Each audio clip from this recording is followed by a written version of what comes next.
Hello. ആ അൻസാരി അല്ലേ? അതെ, അൻസാരി സൂരി. ഓക്കെ. എൻ്റെ പേര് ഷഹീദ്. ഞാൻ മാതൃഭൂമി ചാനലിലാണ് വിളിക്കുന്നത്. പറഞ്ഞേ. പിന്നെ ഞാൻ വിളിച്ചതേ, നമ്മുടെ കഴിഞ്ഞ ദിവസങ്ങളിൽ സോഷ്യൽ മീഡിയയിൽ ഭയങ്കര സജീവമായിട്ട് ഒരു ചർച്ച അങ്ങനെ നടക്കുന്നുണ്ട്. ആ, ഒരു ഒരു ഉമ്മ യാത്ര പോയതായിട്ട് ബന്ധപ്പെട്ട്. അപ്പൊ മൂപ്പര ഇബ്രാഹിം സക്കാഫിയുടെ പ്രസംഗം നിങ്ങൾ ശ്രദ്ധിച്ചിട്ടുണ്ടാവുമല്ലോ? അതെ അതെ അതെ. അപ്പൊ അതിപ്പം ചിലൊരു വിവാദമായി അവരാ കുടുംബം, അവരെ ഉമ്മക്ക് വിളിക്കുന്ന ആളെ പേരെന്താ? ഷഹീദ്. ഷഹീദേ, ഞാനേ അവരുടെ മകളുണ്ട് അവിടെ പഠിക്കുന്ന ജസ്റ്റുവിന്റെ ഇബ്രാഹിം.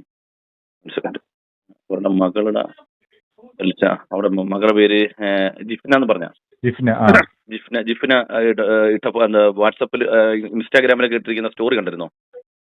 ഞാൻ കണ്ടു. അത് അതിനകത്ത് അവര് പറയുന്നത്, ഈ കുടുംബത്തെ അവര് പറയുന്നത് ഒരു കാരണം പ്രശ്നങ്ങൾ വളച്ചൊടിക്കപ്പെടുകയാണ്. ഉസ്താദ് പറഞ്ഞ കാര്യത്തോട് ഒരു സംഘടനാപരമായോ അല്ലെങ്കിലും മറ്റേതെങ്കിലും പ്രകടനങ്ങളോ അല്ല ഞാൻ സംസാരിച്ചത്. അത് തീർത്തും വ്യക്തിപരമായ ഒരു കാര്യമാണ്. അവർക്കുണ്ടായ ഒരു കാര്യം അത് പറഞ്ഞു കഴിഞ്ഞു. പിന്നെ അത് സാമൂഹ്യ വിഷയമാക്കി മാറ്റുന്നത് എന്തിനാണെന്ന് മനസ്സിലാക്കുന്നത്. ഞാൻ ഒരു കാര്യം മാതൃഭൂമി ഞാൻ ഒരു കാര്യം ചോദിക്കുന്നുള്ളൂ. മൂന്ന് യുവാക്കളെ നമ്മുടെ ഇന്ത്യയുടെ രഹസ്യങ്ങൾ പാകിസ്ഥാന് ഒറ്റിക്കൊടുത്തതിന്റെ പേരിൽ പിടിക്കപ്പെട്ടു. നിങ്ങൾ അറിഞ്ഞിരുന്നോ? അതെ അതെ. ആ വിഷയം നിങ്ങൾ ചർച്ച ചെയ്യുന്നുണ്ടോ ഇന്ന്? ആ വിഷയം ചർച്ച ചെയ്യുന്നുള്ളൂ. എപ്പോഴാണ് ചർച്ച ചെയ്യുന്നത് ആ വിഷയം? എനിക്ക് പങ്കെടുക്കാൻ വേണ്ടിയാ. അല്ല, അത് സമയം ഫിക്സ് ചെയ്യണം. അഥവാ നമ്മുടെ രാജ്യത്തിന്റെ വിലപ്പെട്ട രഹസ്യങ്ങൾ ഒറ്റിക്കൊടുക്കുകയും രാജ്യത്തിന് തന്നെ ഇല്ലാതാക്കുന്നതിന്റെ അത്ര വലിയ പ്രസക്തി വരുമോ ഈ ചർച്ചക്ക്? അല്ല, അതെന്താ അറിയോ, നമുക്ക് ഓരോ ചർച്ചകളും ഓരോരുത്തരെ ബുദ്ധിമുട്ടാക്കലെങ്കിൽ